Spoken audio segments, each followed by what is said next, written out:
Buongiorno a tutti. Quest'oggi siamo qui per parlare delle strade romane che attraversavano il comune di Cervignano del Friuli. Gli studiosi discutono molto su questo tema, sembrerebbe però che ce ne fossero ben 4. La via Annia, la via Iulia Augusta, un tratto molto breve della via Postumia che da Genova arrivava proprio ad Aquileia, nonché l'attuale rettilineo lunghissimo di Scodovacca. Sembra che ricalchi una vecchia strada romana che da Aquileia arrivava a Cividale e da Cividale a Virunum, vicino Klagenfurt, attraverso la sella di Caporetto e la alta valle dell'Isonzo. Ora noi cominceremo questo percorso dalla zona della via Annia. Andiamo subito.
È piovuto un pochino, ma si sta già asciugando.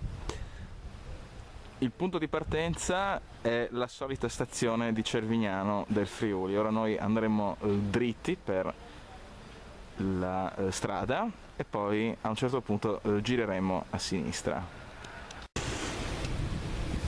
Ecco, stiamo attraversando il viale della stazione. Ora girerò nella prima strada a sinistra, via Cristoforo Colombo, e la percorrerò tutta.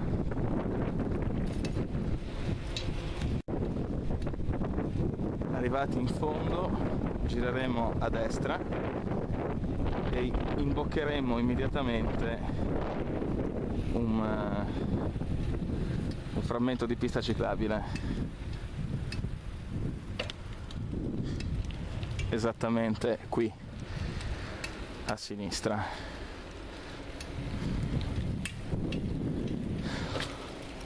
Noi dobbiamo raggiungere il percorso della via Annia, per cui ci sono vari modi. Io sceglierò il più lungo ma anche il più bello, quindi qui attraversiamo, non c'è nessuno, raggiungiamo via Lazzaro. Pensate che in via Lazzaro qualche anno fa furono scoperti numerosissimi reperti protostorici, età del bronzo, pensate. Ora noi dobbiamo andare in via Aquileia, per cui giriamo qui a destra, via del Peret. La percorriamo fino in fondo, arriveremo così in via Aquileia. Siamo in via Aquileia, adesso ci fermiamo allo stop e prendiamo la pista ciclabile, per fortuna. E adesso svolteremo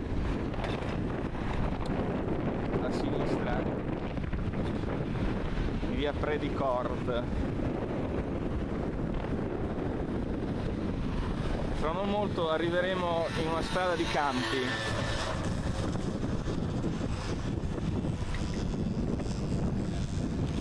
Ecco, siamo in via Predicord, quindi abbiamo svoltato a sinistra rispetto a via Aquileia. La percorreremo fino in fondo questa via.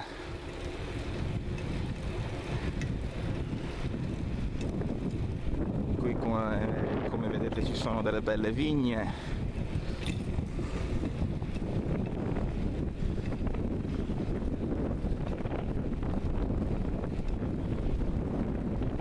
Qui ci sono istituti scolastici qui vicino.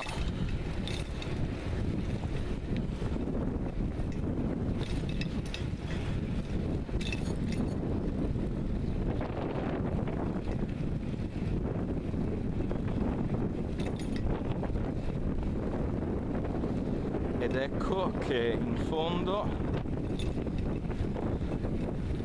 compare la strada di campi. Arriveremo al Parco Scout di Cervignano, molto bello e molto ben tenuto.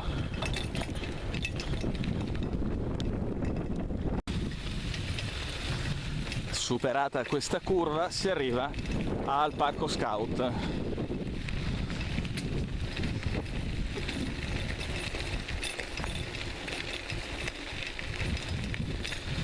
Bene, a questo punto bisogna attraversare tutta questa strada fino in fondo, seguirla tutta, perché sbucheremo a San Martino di Terzo.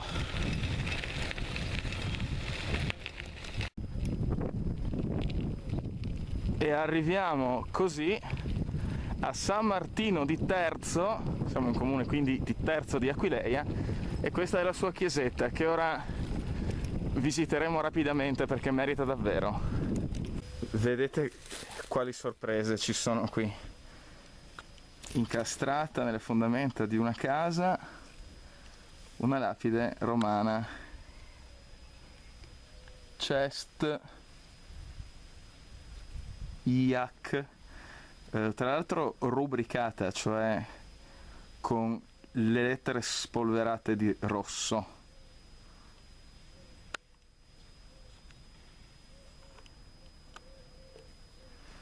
Se noi continuiamo per di qua ci sono altre sorprese. Andiamo lungo questo marciapiede. Ecco, sono all'interno dell'area della chiesa, come vedete questa è la casa nelle cui fondamenta si vedeva la lapide che ho appena indicato. In quest'altro palazzo ne è murata un'altra, Ger, e poi una O e poi chissà. I segni minimi della storia, vedete, incastonato in questo muro presso il campanile e la chiesa, un frammento di epoca romana e soprattutto, guardate qui, FI, un frammento di lapide romana. Ma a questo punto entriamo in chiesa, di solito si entra per quella porticina lì. Siamo all'interno della chiesa di San Martino in comune di Terzo di Aquileia e come vedete si notano ancora, per quanto molto rovinati, gli affreschi medievali. Come vedete qui c'è la resurrezione di Cristo con i soldati che dormono e lui vince sulla morte. È una iconografia che ritroveremo in un famosissimo dipinto di Piero della Francesca.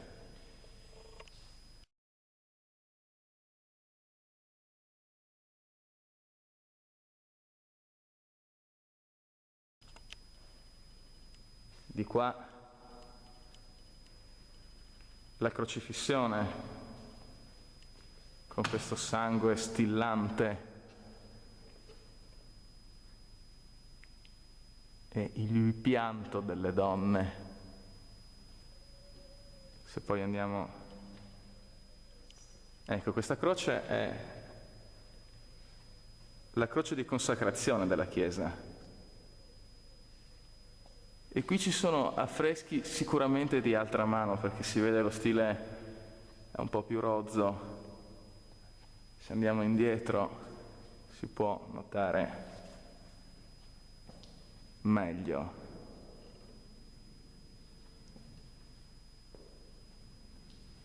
Probabilmente è la stessa mano, sto facendo io delle ipotesi, sia chiaro, che ha dipinto questa figura gigantesca.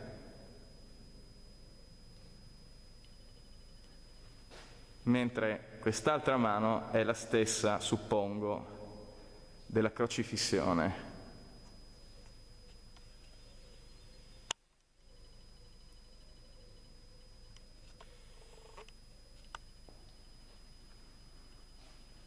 E qui siamo invece molto più tardi, siamo già durante il Rinascimento, stile completamente diverso, vedete?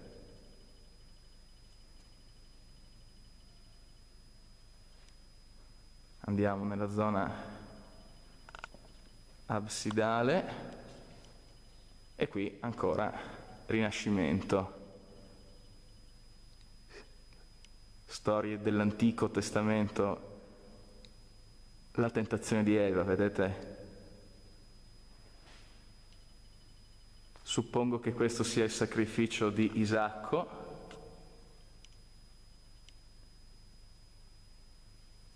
C'è un angelo che purtroppo non si vede se non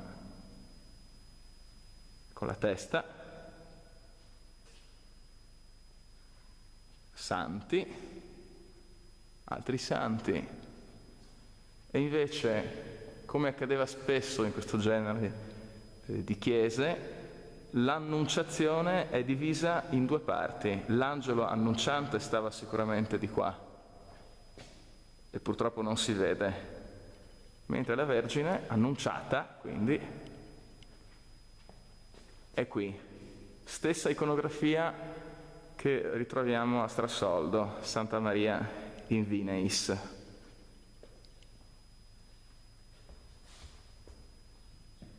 Affreschi absidali,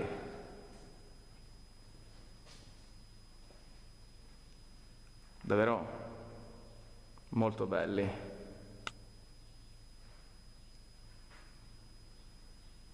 Anche la volta.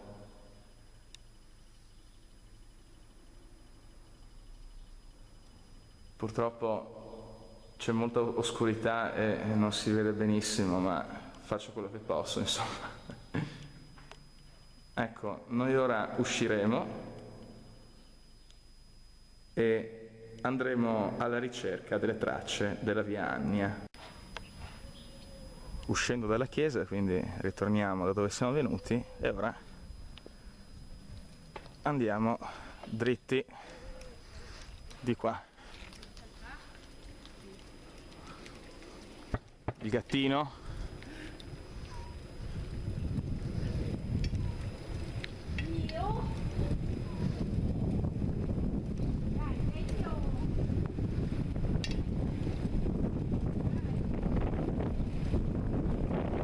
Dobbiamo raggiungere la zona di Ponte Orlando, per cui adesso noi giriamo di qua.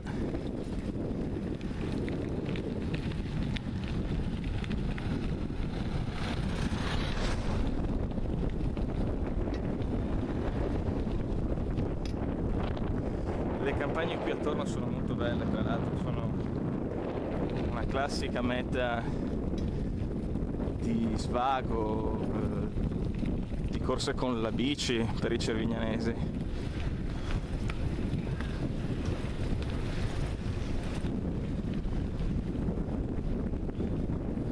Ecco, attenzione alla macchina adesso.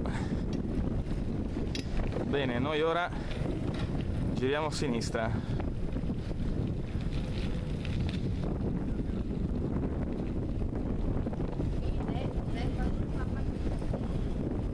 E arrivati a questo incrocio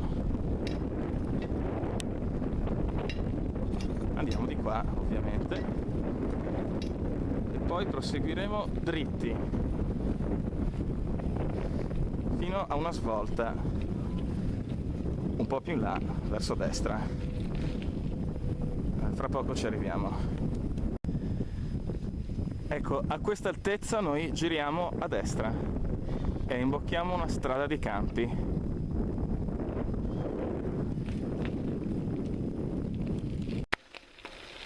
Ecco, sto percorrendo la via. Ora qui c'è un bivio, come vedete, ma io devo continuare dritto. E bisogna seguire sempre questa strada fino a quando vi mostrerò dove svoltare. Siamo molto vicini alla nostra meta. Noi ora dovremo superare tutti quegli alberi fino proprio agli ultimi che si intravedono in fondo. Quando saremo là gireremo a sinistra.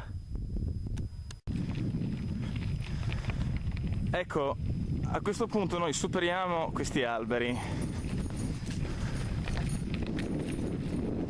Continuiamo dritti.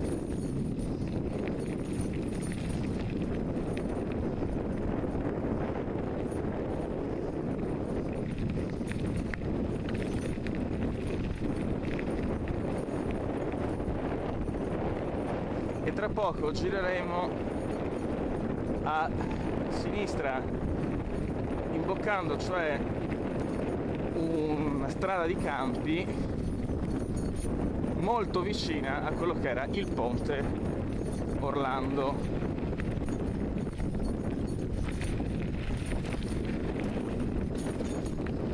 Ci siamo quasi, ecco, è più o meno. È questa, sì, è questa. Ecco, io ora però non vado subito di qua perché voglio mostrarvi una cosa che mi ha colpito molto. Io non sono un archeologo, per cui io ho fatto degli esami di archeologia, ma non sono un archeologo. E però vorrei sapere che cos'è questo. Ora, a meno che non ci siano contadini che si divertano a lastricare strade di campi, si può forse pensare che questi sono i frammenti della via Annia? Perché era proprio di qua che passava, in questi campi. Ora noi appunto andiamo indietro e imbocchiamo la strada che ho menzionato prima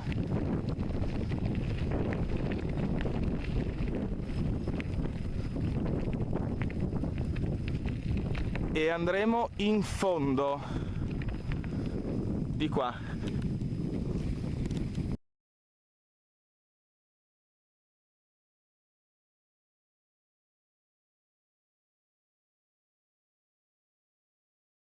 Siamo al confine tra il comune di Terzo e il comune di Cervignano. Là in fondo, dove vedete quegli alberi,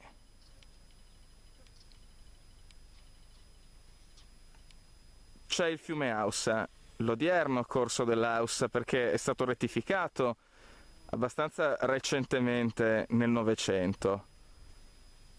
Perché prima l'Aussa passava in questa zona ed è proprio qui che sono stati scoperti i resti del ponte Orlando, ovvero il ponte romano sull'Aussa che poi ha preso il nome Orlando dal famoso paladino di Carlo Magno. Ancora quest'oggi nella zona di Mestre c'è la via Orlandia.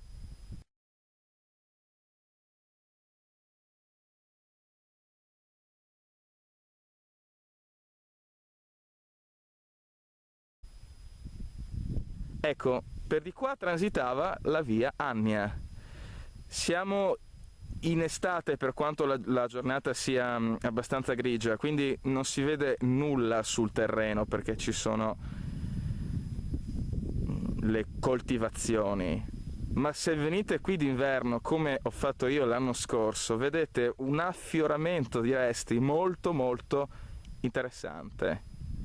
Ecco, proprio qui quindi, in prossimità del Ponte Orlando, sono stati scoperti un miliare romano,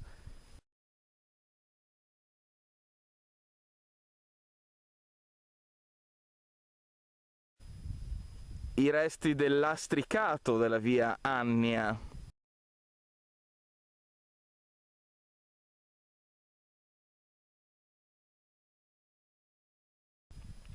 e poi tombe, monili, monete,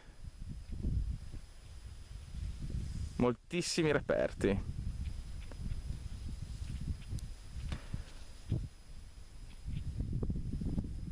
Noi ora quindi abbandoniamo il percorso dell'Annia, in quanto da qui in avanti saremo prima in comune di Tor Viscosa e poi in comune di San Giorgio, e ora andiamo all'inizio di Terzo per imboccare la via Iulia Augusta, per cui ritorniamo indietro da dove siamo venuti.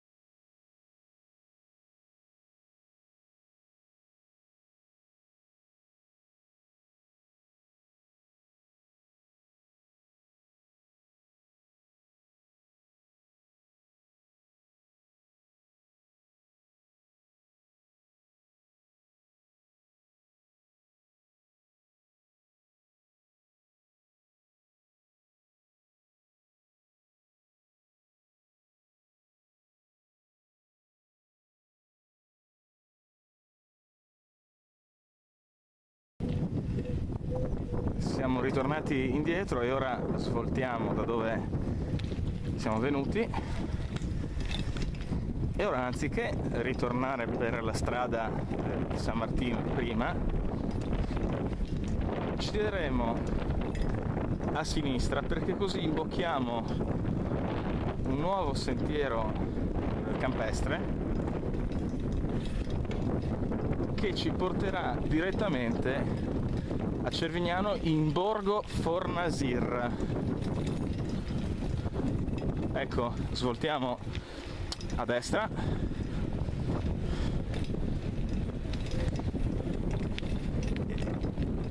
e percorriamo tutta questa strada e ci ritroveremo quindi a Borgo Fornasir. Siamo nei campi di Borgo Fornasir. Pensate che qui fino agli anni 30 era un grande acquitrino, c'erano paludi. Dopodiché, nel corso degli anni 30, l'ingegnere cervignanese Dante Fornasir fa una gigantesca bonifica dell'area.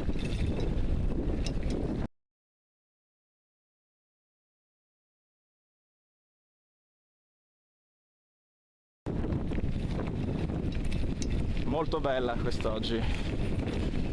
Fra un attimo saremo nel borgo vero e proprio. L'ingresso a Borgo Fornasir. Eccoci. Lì c'è l'eccellente agriturismo, perché merita pubblicità e io la faccio. Che caspita.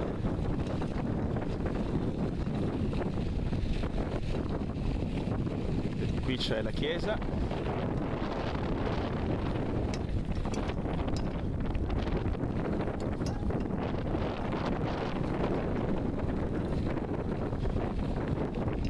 Ma noi ora dobbiamo continuare per la Iulia Augusta. Allora andremo dritti fino in fondo alla via. in uno dei video precedenti, quello sull'Aussa, se vi ricordate avevamo imboccato esattamente questo punto, perché là in fondo infatti c'è l'Aussa e il Muarta di Carot, ma noi, ripeto, dobbiamo ritrovare il percorso della Julia Augusta. Ora, anche in questo caso, come prima per l'Annia, ci sono vari modi per raggiungerlo, e anche questa volta io scelgo il percorso più lungo per portarvi nelle strade meno trafficate, quindi continuiamo dritti. E anche questa volta ritroviamo, come nel viaggio lungo l'Aussa, lo zuccherificio inaugurato alla fine degli anni 30 da Mussolini. Continuiamo dritti. Siamo in Cervignano, in via Mercato. Giriamo a destra, via della Ciura. La percorriamo tutta e poi giriamo a sinistra. Ecco, qui c'è il vecchio campo di calcio della Capoia, il mitico campo di calcio cervignanese. Bene, ora prenderemo la strada sulla destra, perché così siamo in un attimo nella via che abbiamo imboccato prima, che ci aveva portato in quella strada di campi per raggiungere da Cervignano San Martino. Attraversiamo questa strettoia.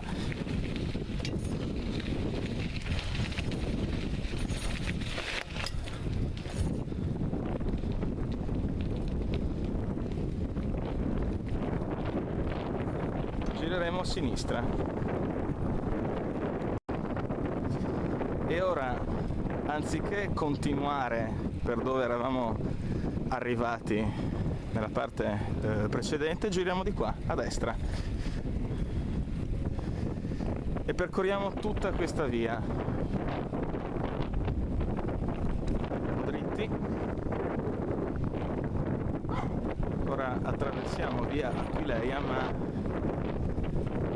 in un attimo saremo sulla pista ciclabile dall'altra parte. Ed eccola la pista ciclabile, dietro quelle siepi. Ecco, prendiamo la pista di qua. Fra poco saremo nella zona del liceo scientifico di Cervignano.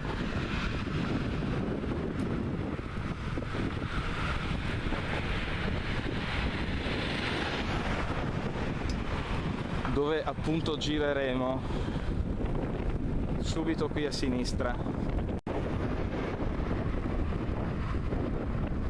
Ecco sullo sfondo il liceo scientifico. Siamo in via Pradati.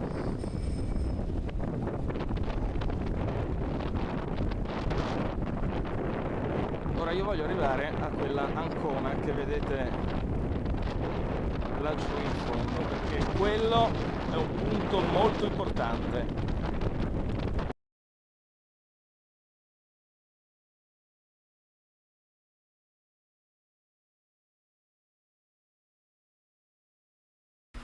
Alla fin fine ci si ritrova sempre nei luoghi cardine, nei luoghi importanti.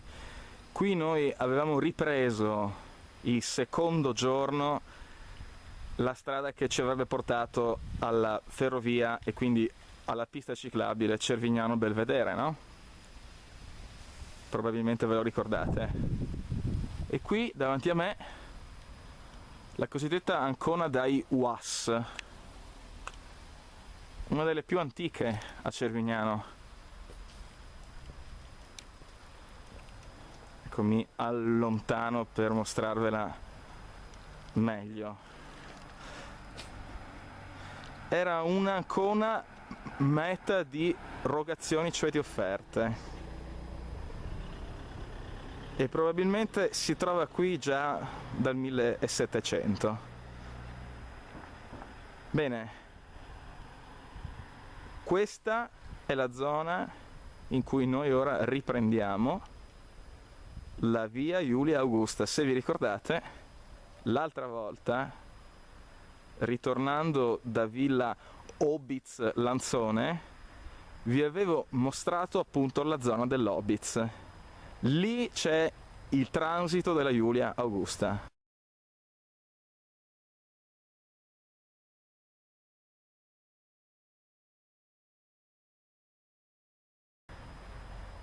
Che quindi continuava subito dietro questa Ancona, dietro il liceo scientifico, e arrivava in centro a Cervignano.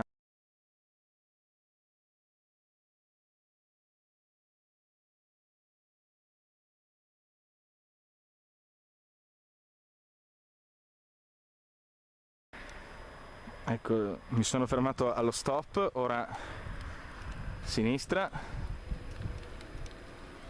e la comoda e sicura pista ciclabile. Al semaforo di via Terza Armata andremo a sinistra, via Trieste.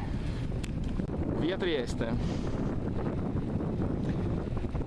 Bene, fra non molto noi saremo di nuovo sulla scia della allora Iulia Augusta. E fra l'altro incroceremo di nuovo la scia all'altezza della attuale Villa Bresciani, splendida villa le cui origini risalgono al 600, nel cui giardino si possono ammirare numerosissime piante. Dunque Villa Bresciani, di cui comunque parleremo ampiamente. La cappella Bresciani, in cui è conservato un crocifisso medievale straordinario. Ecco, questa era la zona in cui transitava la Iulia Augusta. Naturalmente oggi non si vede nulla, ma le case qui attorno hanno qualche frammento antico murato. Adesso dobbiamo ritornare indietro per raggiungere il Borgo Salomon. So che è un percorso un po' arzigogolato, ma siamo in vacanza. Giriamo di qua, in via Dante, e alla fine di via Dante giriamo a destra e prendiamo via Roma.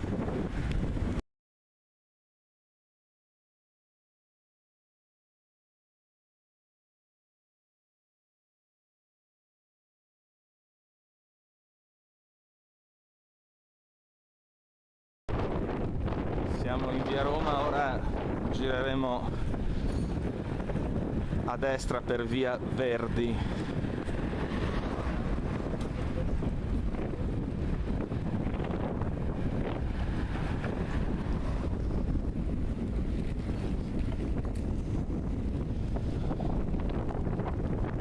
Da qui a sinistra.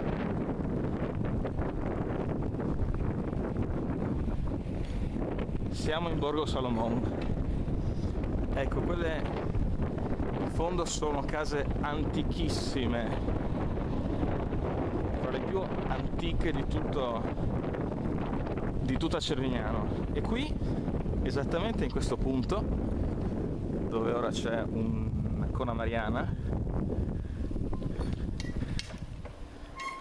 già dall'800, ma questa è una versione degli anni 50, qui transitava la Iulia Augusta. Quindi dal giardino di Villa Bresciani arrivava qui e proseguiva di qua. Ora noi dobbiamo raggiungere l'area della chiesa di San Girolamo. Quindi continuiamo dritti per di qua,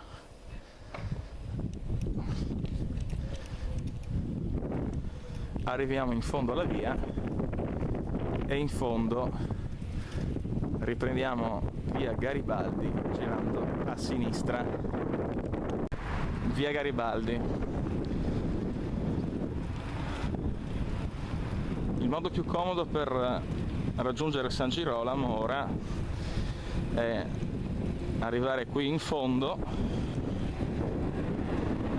girare a sinistra e poi subito a destra e poi di nuovo a sinistra. Quindi sinistra, destra,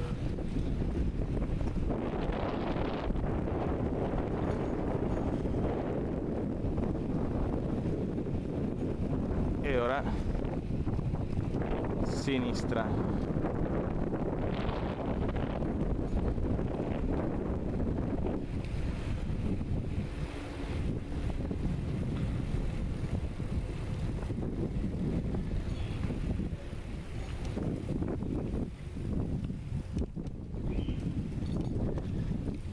Come vedete queste sono case antichissime, ma ora ci fermiamo. Stucco dipinto, una trinità, il Padre, il Figlio e lo Spirito Santo. Siamo in via Bruno Malacrea e sotto questo stucco 1729 e poi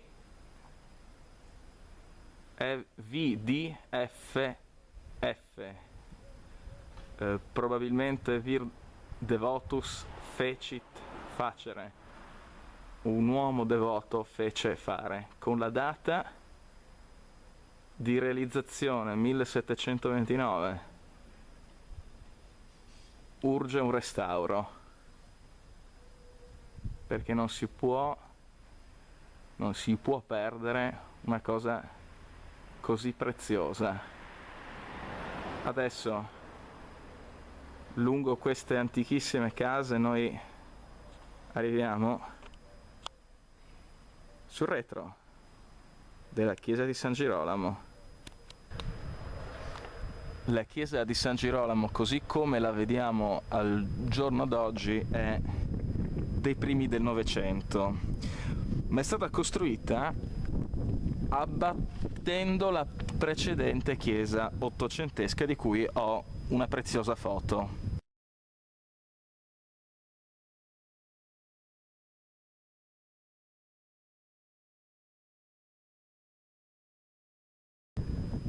Ma questa chiesa a sua volta era stata edificata in luogo di una chiesa del 1683 e a sua volta questa era stata costruita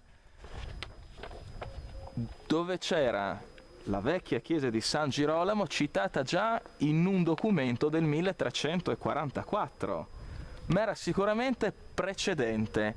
Quindi risalendo indietro si arriva al quarto miglio della Iulia Augusta, che era esattamente dove ora si trova la chiesa di San Girolamo, quarto miglio della via Iulia Augusta. E infatti subito vedremo qui lapidi romane molto interessanti e altri frammenti antichi. Murata sulla facciata di questa casa al numero 12 della via una lapide romana molto interessante.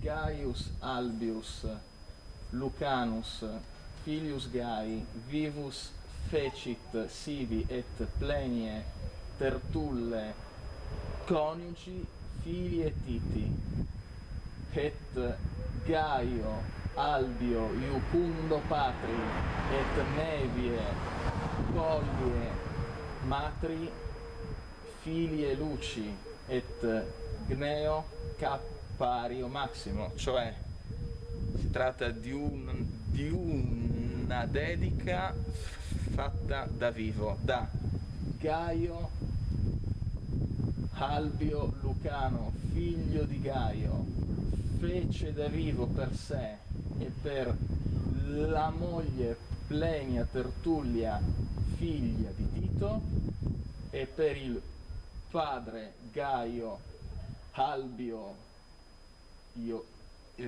Giocondo, e per la madre Nevia Polla, figlia di Lucio, e per Gneo Cappario Massimo. Frammenti antichissimi murati sui due stipiti della attuale chiesa. Questo sembra un angelo probabilmente. Questo sembra addirittura un frammento di epoca romana.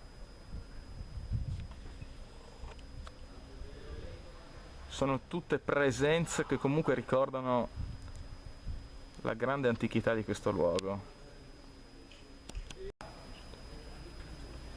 E più in alto ingrandisco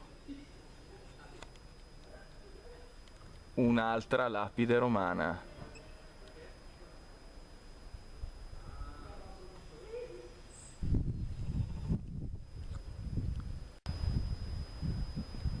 Bene, dalla piazza della chiesa di San Girolamo adesso dobbiamo continuare lungo la Giulia Augusta, girando di qua in via Battisti, questa via qui. Sembrerebbe non dire molto questo luogo, che è la fine di via Cesare Battisti e l'inizio di via Trento. Eppure, al di là di queste case, di questi alberi, c'è l'Aussa. Ebbene, proprio qui si trovava un altro ponte romano di cui si ha sicura testimonianza ancora negli anni '20, pensate, con le secche dell'Aussa. Ora noi continuiamo per via Trento e ritroveremo il nostro amato fiume. Riecco il ben noto ponte sull'Aussa.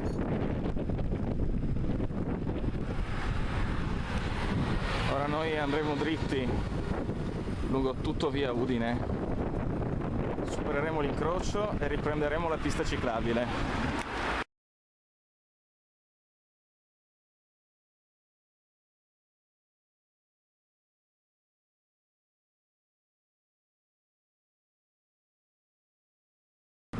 Finalmente di nuovo la pista ciclabile, abbiamo superato l'incrocio tra Cervignano e Muscoli, siamo appunto a Muscoli e ora comparirà un cartello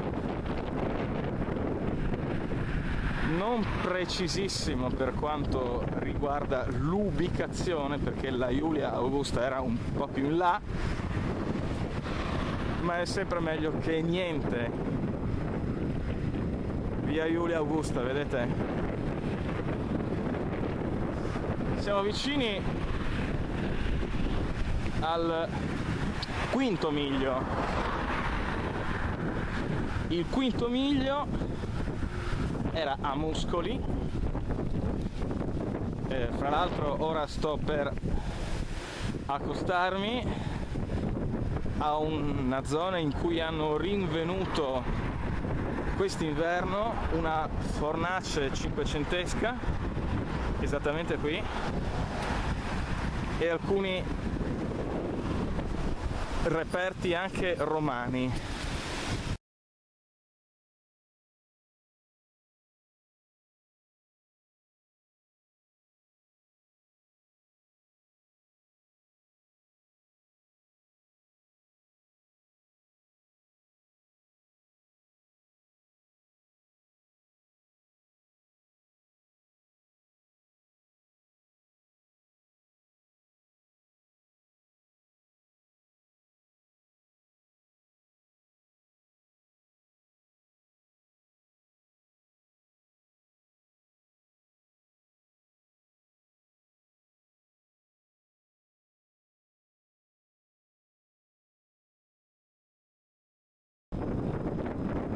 Ecco, qualche metro prima di Cisis, quindi su per giù in questa zona, correva il sesto miglio della Julia Augusta, e guardate che cosa si vede sul retro di questa casa.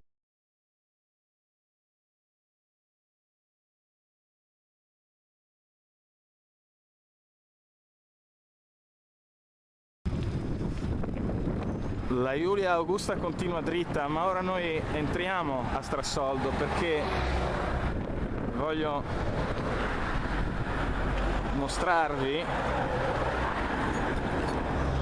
una parte delle scoperte archeologiche che sono state fatte lungo questa via, che sono murate nei castelli. Sto naturalmente parlando di lapidi romane. Borgo Nuovo, Strassoldo.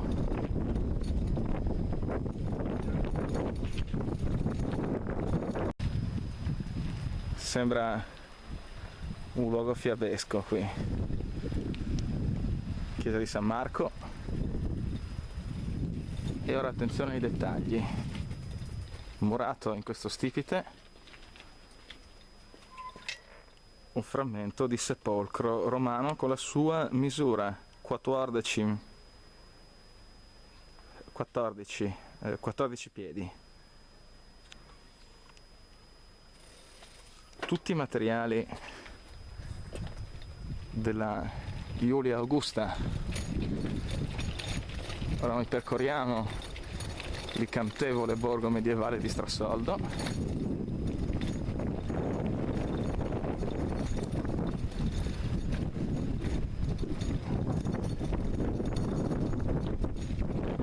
E in questo palazzo qui, che era la vecchia cancelleria, sono murati altri materiali romani. Lucius et Publius Spedies Salvi Filii Salvetis, ovvero Lucio e Publio Spedi, figli di Salvo, salute a voi.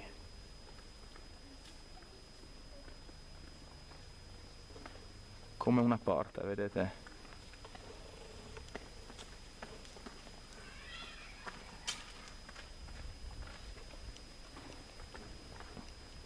E subito qui un'altra dedica di una moglie al marito, ovvero Marco Antonio Marci Filio Euteto Gemella Coniunx, cioè la moglie gemella a Marco Antonio Euteto, nome grecizzante, figlio di Marco. Ora continuiamo di qua, mentre vi indico una croce longobarda murata qui dietro.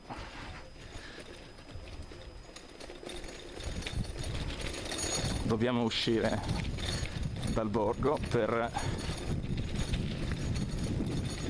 riprendere la Julia Augusta.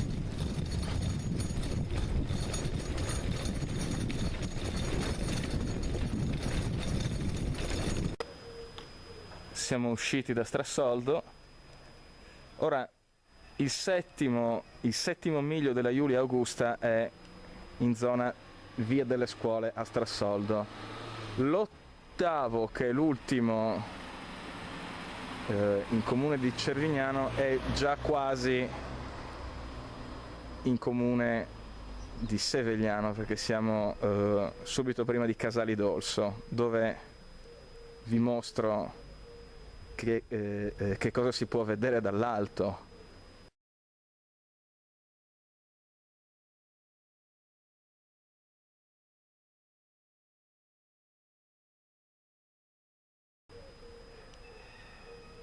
Ecco, quella è la scia della Julia Augusta, ma ora noi dobbiamo andare a raggiungere la strada che da Aquileia che da Aquileia andava a Cividale, da Cividale Sella di Caporetto e da lì a Virunum, per cui andremo dritti in questa direzione.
Seguendo la strada siamo arrivati a Ioannis, continuiamo lungo la strada principale.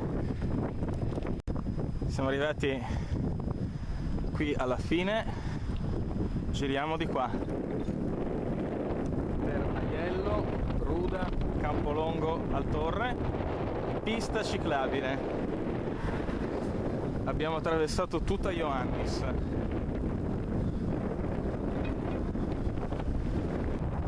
Villa Ines. Da queste parti le ville antiche non mancano.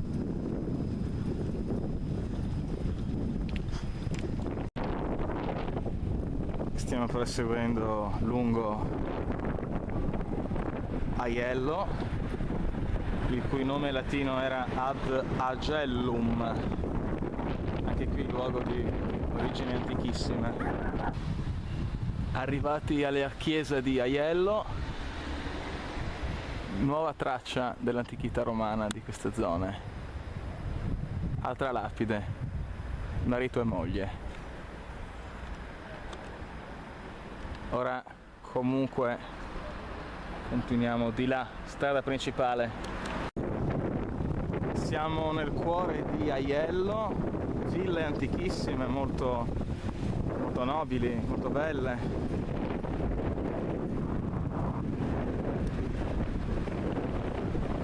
Qui vicino c'è anche il museo della civiltà contadina, davvero interessante. Guardate poi quest'altra villa. Ma non è qui che dobbiamo fermarci, perché dobbiamo proseguire per ritrovare il tracciato della strada che da Aquileia andava a Cividale, Caporetto e da lì in Austria. Via dritti allora.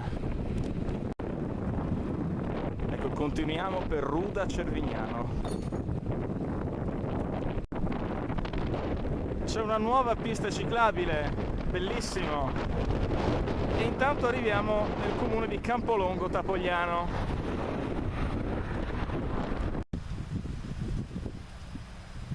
Ecco, noi non dobbiamo continuare entrando al Campolongo.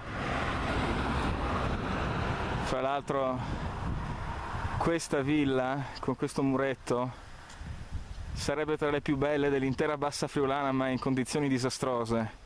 Non voglio neanche mostrarvela per non intaccare la gioia di questo bellissimo giro che sto facendo. Ecco, qui c'è uno svincolo, per di qua Ruda, per di qua Grado Cervignano, e questa è la meravigliosa chiesa campestre che c'è a Perteole.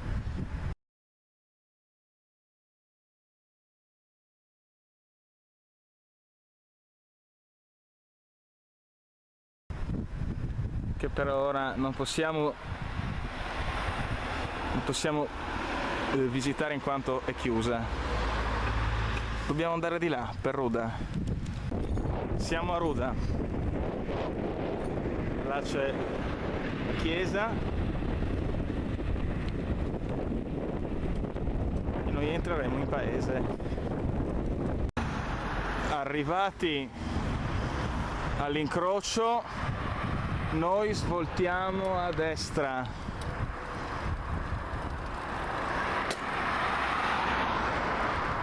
Fra un attimo siamo in località La Fredda.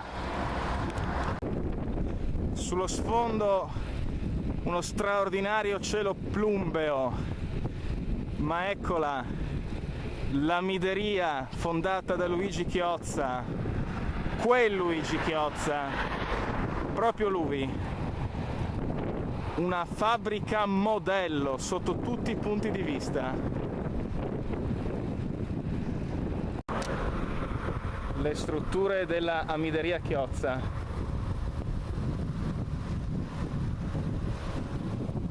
Bene,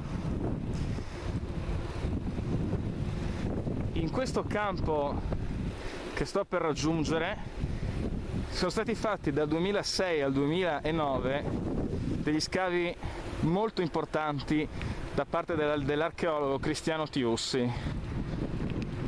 Hanno scoperto le tracce dell'acquedotto romano che da qui arrivava ad Aquileia, ancora visibile nel 1700, dopo completamente distrutto, il muro Gemino. Ecco, il campo dello scavo archeologico è questo.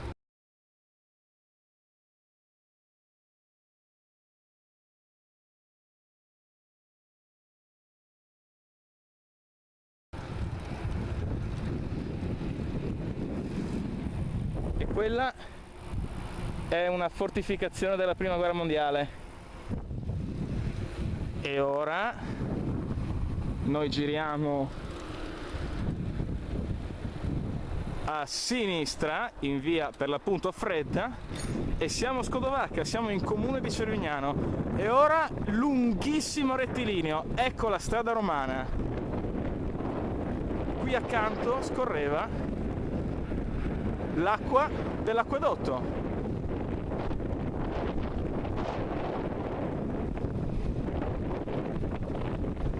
Ora noi percorreremo tutto questo rettilineo dal 1600, poi nel 1700, nell'800, molti nobili sia di Venezia sia provenienti dall'Austria. Questa è la zona del Re Fosco. Scodovacca è territorio del Re Fosco.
La mia trattoria preferita in assoluto, al campanile, fermatevi, si mangia da Dio.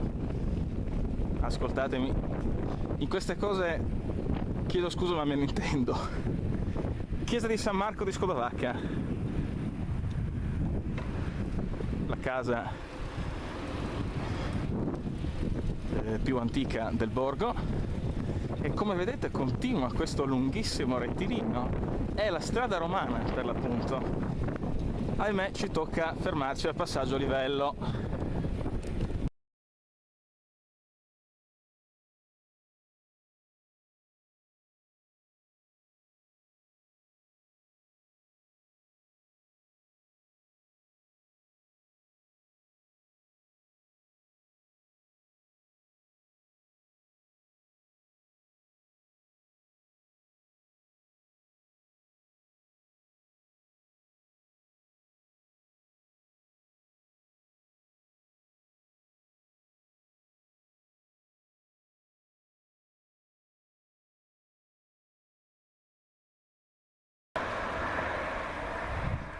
la dimostrazione di quello che vi ho appena detto.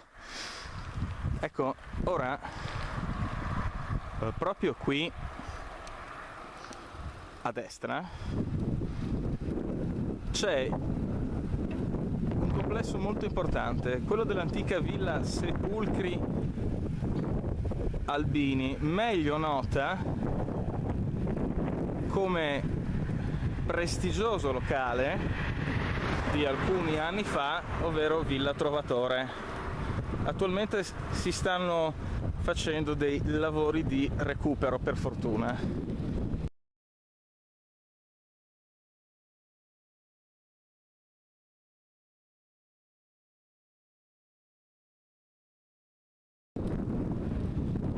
Vi dicevo del Re Fosco. Beh, guardate che viti.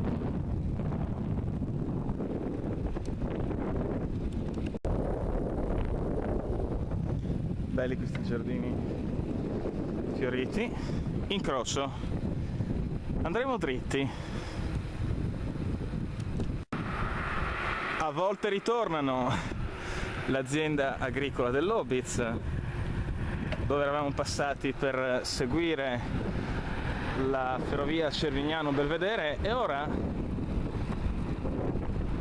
la ferrovia la rincontreremo. Siamo sul rettilineo romano e questi sono i binari della Cervignano-Belvedere. La Rosta e i Rustici Gottardo. Ora al semaforo gireremo a destra per riprendere la pista ciclabile, la stessa che avevamo preso per seguire la Cervignano-Belvedere, e lì ci saluteremo. Rieccoci sul ponte di Terzo, il fiume Terzo, la pista ciclabile. Arrivederci al prossimo viaggio.